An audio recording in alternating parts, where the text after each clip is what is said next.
Most traders who lose money are actually right more than half the time. In a 2023 study of 25,000 trading accounts, 65% of traders had a win rate above 50%. They picked more winners than losers, and 82% of them still went broke. Their winning trades averaged a gain of 1.2%. Their losing trades averaged a loss of 2.8%. Effectively, a mathematical death spiral hidden inside the appearance of being right. This is the paradox at the center of why mastering trading takes so long, and why most people never get there at all. It isn't a strategy problem. It isn't an information problem. It's a biology problem. Now, the failure data here is staggering and remarkably consistent. A 2020 study out of Brazil tracked 19,646 people who traded the country's mini Ibovespa futures market.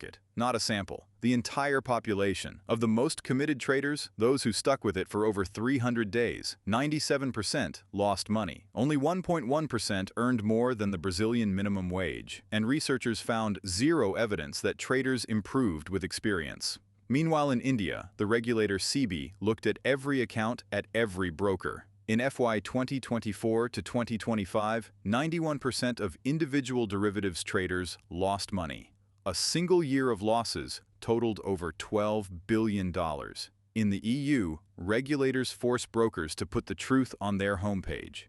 71 to 89% of retail clients lose money. It's legally required to be there. Most people scroll right past it, and here's the part that should stop you cold. That failure rate has not budged since 1998, not during the dot-com boom, not after 2008, not during COVID, not with zero commission apps, infinite YouTube tutorials, or AI assistants. The same number of people lose in the same proportions decade after decade. Because what they're fighting isn't the market, it's themselves. It turns out the human brain was not built for trading. It was built for the Pleistocene. In that environment, loss meant death, and gain meant a slightly better Tuesday. So evolution wired the brain to feel losses roughly twice as intensely as equivalent gains. Daniel Kahneman won a Nobel Prize for proving it in 1979. Neuroeconomists later confirmed it physically. When subjects with damage to the amygdala were tested, their loss aversion vanished entirely. The bias isn't a habit, it's an organ. And that single piece of wiring is what produces the disposition effect. Traders sell winners early to lock in the dopamine hit of being right. They hold losers indefinitely because realizing a loss feels like admitting failure. Cut the winners short, let the losers run, the exact inverse of what works. Then, the hormones take over. In 2008, Cambridge neuroscientist John Coates wired up actual traders on a London derivatives floor. After winning streaks, their testosterone spiked, position sizes grew,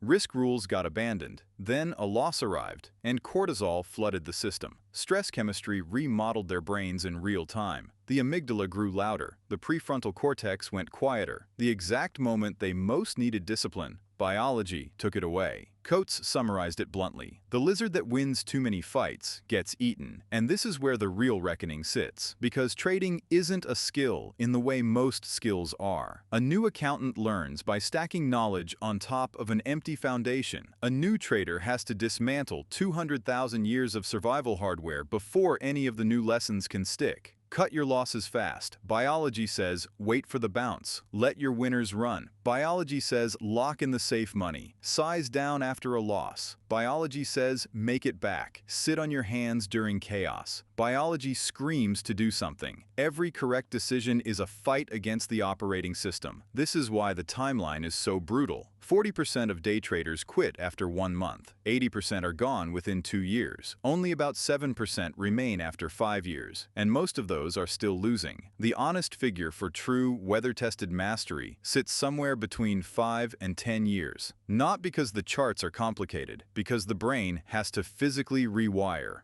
Neuroplasticity has a clock, and you cannot rush it. You also cannot fake it. Paper trading doesn't work because there's no emotional cost. Reading books doesn't work because intellectual understanding is not a neural pathway. The only thing that builds new wiring is real money, real losses, processed honestly, across enough market regimes to expose every flaw in your behavior. A bull market, a bear market, a crisis, a long soul-grinding chop. Each one strips away a different illusion. Of course, most people quit somewhere in the middle, convinced the game is rigged, when in reality the rigging was internal the whole time. The market doesn't care about you. It doesn't know your name, your account size, or how badly you need a win this month. It is quite simply a mirror that reflects with extraordinary precision the gap between who you think you are and who you actually are under pressure. Mastering trading takes so long because closing that gap takes so long, and most people never close it, they just run out of money first.